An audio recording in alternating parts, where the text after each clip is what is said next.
Possession, une nouvelle érotique lue par son père-fille Amélis pour les carnets d'Amélis. Le train était plein à ras-bord et la jeune femme n'avait d'yeux que pour l'immensité de l'extérieur. Si Jane trouvait ça beau, sûrement pas. Elle s'en foutait complètement. Dans sa tête se bousculait seulement le plan de sa soirée. Il fallait que tout soit suffisamment parfait afin que Dorian prenne le maximum de plaisir. Garder le contrôle de tous et de tout était une règle difficile mais inévitable pour eux deux. Le jeune homme se confierait bientôt totalement à elle pour ne devenir qu'un objet sans défense.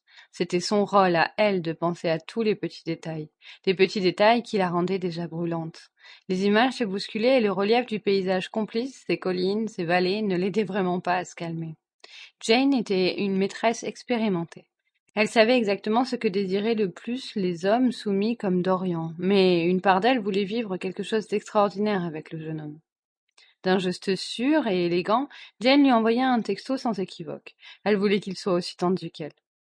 Ne sois pas en retard, chaton. Et ce nom de chaton, 1000 fois évoqué avec lui, si peu donné aux autres, fit sourire Jane tendrement. Il lui plaisait beaucoup. Elle aurait parié même un peu trop. Elle le rejoignit enfin, après des mois de doute et d'angoisse.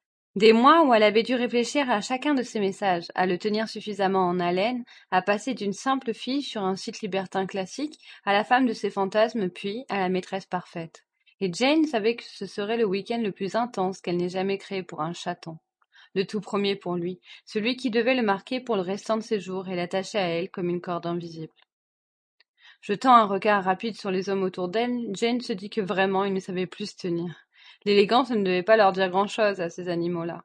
Ils mâchaient leur chewing-gum ragoûtant, écoutaient de la musique sans écouteurs, et aucun d'eux ne prenait ne serait-ce la peine de fermer leurs jambes une fois assis comme des porcs. Quel styliste avait inventé ces joggings sans forme déjà? Jane pensa vaguement à un camp d'entraînement pour... Sample complete. Ready to continue?